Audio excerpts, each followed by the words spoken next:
संगमनेरमधील 6वी शिकणाऱ्या एका मुलीवर ऍसिड हल्ला झाला। एक अशी दुर्दैवी घटना जिने संपूर्ण महाराष्ट्र हादरलाय। यामध्ये 11 ते 12 वर्ष वयाची एक मुलगी जेव्हा शाळा सुटल्यावर दुपारी 12च्या दरम्यान घरी निघाली होती, तेव्हा काही नराधम मोटरसायकलवरून आले। त्यांनी तिला पत्ता विचारण्याच्या बहाण्याने तिच्या सोबत तो दुर्दैवी प्रकार केला। लोकांनी आरडाओरडा केल्यानंतर ते नराधम तिथून पळून गेले। मुलीला दवाखान्यात नेलं। जेव्हा हा प्रकार तेथील पालकमंत्री श्री राधाकृष्ण विखे यांना समजला, तेव्हा त्यांनी तातडीने प्रकरणाविषयी कायदेशीर कारवाईचे आदेश दिले। पण यानंतर स्वतः मुख्यमंत्र्यांनी असा आदेश दिला की ज्यानंतर तपास यंत्रणांना वेग आला। नराधमांचा तपास इकडे सुरू होता। पोलीस शर्थीचे प्रयत्न करत होते। घटनेला 24 तास उलटून गेले आहेत। काही ठिकाणी मोर्चे निघत आहेत, काही ठिकाणी निषेध म्हणून रास्ता रोको केला जात आहे। पण तेवढ्यात या मुलीच्या आईने जे सांगितलं ते ऐकून महाराष्ट्र आणखीनच हादरला आहे। मग नेमकं ही घटना कशी घडली होती? नेमकं त्या दिवशी काय काय घडलं? या घटनेमागं नेमकं काय कारण होतं? काय कारण होतं हे करण्यामागे? या चिमुकलीवर हा हल्ला का करण्यात आला? सीसीटीव्ही फुटेजमध्ये नेमकं काय समोर आलं आहे? मुलीच्या आईने नेमकं असं काय सांगितलं की ज्यामुळे महाराष्ट्राला मोठा धक्का बसलाय? चला जाणून घेऊया या संपूर्ण प्रकरणाचा सविस्तर रिपोर्ट। स्थळ होतं अहिल्यानगर जिल्ह्यातील संगमनेर तालुक्यातील वडगाव पान हे गाव, जिथे एक अशी घटना घडली की ज्याची कल्पना करूनही अंगावर काटा येतो। जिथे एका निष्पाप चिमुकलीच्या आयुष्यात अचानक अंधार पसरला। संगमनेर तालुक्यातील वडगाव पान हे अत्यंत शांत गाव। याच गावात एक 11 ते 12 वर्ष वयाची मुलगी जी इयत्ता 6वीत शिकत होती। या मुलीचं आयुष्य हे सोपं नव्हतं, कारण की तिच्या लहानपणीच तिच्या वडिलांचं छत्र हरपलेलं होतं। तिला वडील नव्हते, डोक्यावर बापाचा हात नव्हता, पण आईनं तिला फुलासारखं जपलं होतं। आई मोलमजुरी करून घर चालवायची। घरची परिस्थिती इतकी हलाखीची होती की 2 वेळच्या अन्नासाठी आईला प्रचंड संघर्ष करावा लागायचा। ती मुलगी आपल्या आईसोबत आपल्या मामाकडे राहत होती, म्हणजेच ती आपल्या आजोळी राहायची। गरिबी होती, पण तिची स्वप्न मोठी होती।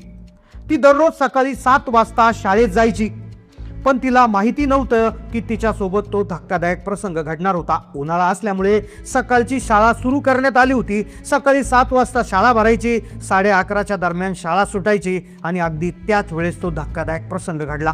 प्रसंग इतका भयानक होता की आसपासच्या लोकांच्या डोळ्यातून पाणी आलं। मग नेमकं ती घटना कशा पद्धतीनं घडली? 6वीत शिकणाऱ्या मुलीच्या अगदी हा हल्ला करण्यामागचं कारण नेमकं काय होतं? या चिमुकलीने असं कोणाला काय केलं की ज्यामुळे तिच्यावर असा अमानुष बदला तिचा घेण्यात आला? स्वतः मुख्यमंत्र्यांनी याच्यात काय आदेश दिले? सीसीटीव्ही फुटेजमध्ये नेमकं काय समोर आलंय आणि आईने नेमकं काय शब्द वापरलेत? आईने नेमकं काय सांगितलं? या घटनेनंतर आई असं काय बोलली की ज्यामुळे महाराष्ट्राला दुसरा मोठा धक्का बसलाय? चला संपूर्ण सविस्तर पाहूयात। वडगाव पानमध्ये उन्हाळ्याचे दिवस असल्याने शाळा सकाळीच भरत होत्या। त्या दिवशीही नेहमीप्रमाणे ती चिमुकली शाळेत गेली होती। वर्ग सुरू होते। मित्रमैत्रिणींसोबत हसणं खेळणं सुरू होतं। गावाच्या हवेत काहीतरी अस्वस्थ करणारं होतं याची जाणीव कोणालाच नव्हती। नेहमीप्रमाणे ती मुलगी सकाळी आवरून आपलं शाळेत गेली होती। आता साधारणपणे दुपारची वेळ होती। 11:30 ते 12:45च्या दरम्यान त्यांच्या शाळेची घंटा वाजली। मुलांचा किलबिलाट सुरू झाला। ही चिमुकली सुद्धा आपल्या सायकलवर बसून घराकडे निघाली होती। तिने मुख्य रस्ता ओलांडला। ती आपल्या वस्तीकडे जाणाऱ्या एका छोट्या निर्जन रस्त्यावर आली आणि तिथेच तिचा घात होणार होता। तो रस्ता तिचा नेहमीचाच असायचा। तो रस्ता जास्त वर्दळीचा नव्हता, कारण तिथं फारशी घरं नव्हती। त्या रस्त्यावर चिटपाखरूही नव्हतं। दररोजच्या पेक्षा आज तिथे गर्दी प्रचंडच कमी होती, कारण की कधी मधी तिथून एखादा मोटरसायकलवाला जायचा, तर कधी एखादी छोटीशी ट्रक देखील जायची। पण त्या दिवशी त्या रस्त्यावर कुणीच नव्हतं। जणू काही तिच्यासोबत तो घात होणार होता त्याची तिला कल्पना आली होती की काय? तिने सायकलचा वेग वाढवला आणि मागून एका दुचाकीचा आवाज येऊ लागला। दुचाकीचा आवाज हळूहळू जवळ येत होता। त्यावरील 2 लोक होते। त्यांनी चेहऱ्यावर रुमाल टाकला होता। त्यांनी तिच्या सायकलला आधी कट मारला आणि तिला थांबवलं।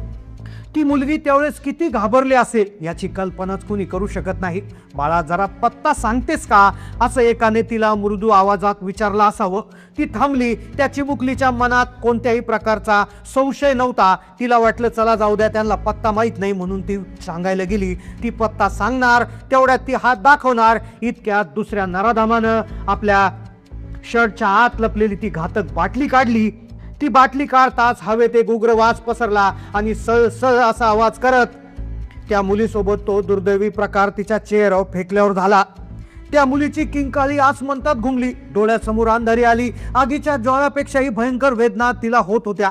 ती सायकलवरून खाली कोसळली. धुळीत लोळत असताना तिला फक्त त्या दुचाकीचा लांब जाणारा आवाज ऐकू येत होता. आता लोक धावले, लोकांनी गडबड केली. ग्रामस्थांनी तिचा आवाज ऐकला. काही लोक धावत ओरडत आले. तेवढ्यात त्या दुचाकी स्वारांनी तिथून धूम ठुकली. त्यांनी पाहिलं की चिमुकलीचा चेहरा अत्यंत दुर्दैवी अवस्थेत पडला आहे. त्यांनी तातडीनं तिला दवाखान्यात नेण्यात आलं. तिच्या मनावर झालेली जखम शरीरापेक्षा मोठी होती. घटना वाऱ्यासारखी पसरली आणि इथूनच खरा हे सुरू झाला होता. प्रशासनाची झोप उडाली. सगळ्यात पहिल्यांदा पालकमंत्री राधाकृष्ण विखे पाटील यांनी तातडीनं संगमनेर गाठलं. त्यांनी स्पष्ट केलं की हा हल्ला केवळ मुलीवर नाही तर आमच्या संस्कृतीवर आहे. त्यांनी पोलिसांना फ्री हँड दिला आहे. त्यांनी स्पष्टपणे सांगितलं की सगळ्या गोष्टी वापरा पण त्या नराधमाला शोधून काढा. पण यानंतर जे घडलं, मुलीच्या आईचं जे स्टेटमेंट आलं, मुलीची आई जे म्हणली की ऐकून महाराष्ट्राला धक्का बसणार होता. त्यानंतर घडलं असं, ही घटना जात मुंबईपर्यंत गेली. मुंबईपर्यंत घटना गेल्यानंतर मुख्यमंत्री देवेंद्र फडणवीस यांनी थेट पोलीस महासंचालकाशी चर्चा केली. आरोपीला पकडण्यासाठी किती पथकं लागली तरी चालेल पण मला 24 तासात निकाल हवा असे स्पष्ट आदेश त्यांनी दिले. पोलिसांनी तातडीनं 10 विशेष पथकं तैनात केली. श्रीरामपूरमध्ये रास्ता रोको सुरू केला गेला होता. प्रत्येकाच्या डोळ्यात राग होता. पोलिसांनी प्रत्येक संशयास्पद हालचाली टिपायला सुरुवात केली. पोलिसांचा जो आहे तो तपास सुरू झाला. सीसीटीव्ही फुटेज तपासले गेले. शाळेच्या आसपासच्या लोकांची चौकशी झाली. ती ज्या रस्त्यावरून गेली त्या रस्त्यावर देखील तपास अतिशय वेगानं सुरू झाला होता. इकडे मुलीवर उपचार त्या ठिकाणी सुरू झाले होते. तेवढ्यात तिथे आमदार जे आहेत त्यांनी देखील भेट घेतली होती. तर इकडे महिला बाल विकास मंत्री आदिती तटकरे यांनी देखील त्यांना काहीतरी आर्थिक मदत आपण देऊ असं बोललं जात होतं. हे सगळं प्रकरण फिरत होतं. पोलिसांचा तपास अतिशय वेगानं सुरू होता. पण मुलीच्या आईने जे सांगितलं ते अत्यंतच धक्कादायक होतं. तपासादरम्यान पोलिसांनी गावातील आणि टोल नाक्यावरील सीसीटीव्ही फुटेज तपासले होते. त्यांना तिथे एक त्या ठिकाणी दुचाकी दिसली अशा प्रकारचं देखील त्या ठिकाणी बोललं जात होतं. हे काम कोणत्या अजाणत्या मुलाचं नाहीये तर एखाद्या सराईत गुन्हेगाराचं किंवा ज्याने आधीच प्लॅनिंग केला असावं असा प्राथमिक अंदाज पोलिसांनी व्यक्त केला. तपास केवळ बाहेरच्या लोकांवर नाही तर जवळचे नातेवाईक, ओळखीच्या लोकांवर केंद्रित झाला. पोलिसांना असे काही पुरावे मिळाले आहेत की ज्यामुळे अचानक झाला नाही तर कित्येक दिवसापासून हल्ला केल्याचं प्लॅनिंग त्या ठिकाणी केलं जात असावं अशी शक्यता निर्माण झाली.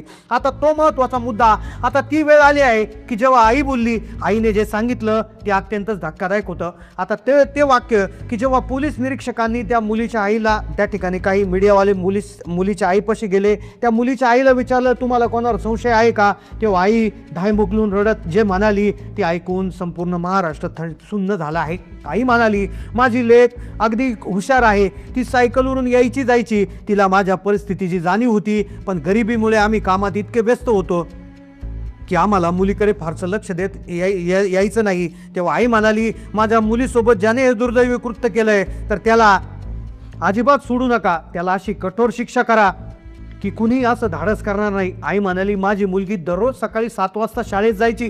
शाळा सुटली का घरी येत होती. हा हल्ला केला कुणी केला हे सांगू शकत नाही पण ज्याने हल्ला केला त्याला शिक्षा झालीच पाहिजे. त्याला सोडायचं नाही अशी प्रतिक्रिया मुलीच्या आईने व्यक्त केली आहे. आता पोलिसांचा तपास अतिशय वेगानं सुरू आहे.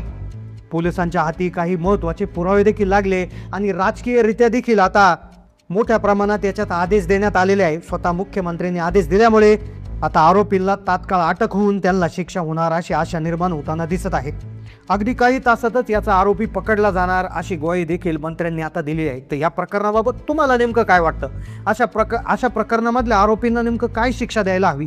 कायद्यात कोणते बदल आवश्यक आहेत का? तर अशाच अपडेटसाठी चॅनलला नक्की सबस्क्राईब करा. माहिती जास्तीत जास्त शेअर करा जेणेकरून त्या चिमुकलीला न्याय मिळेल. धन्यवाद.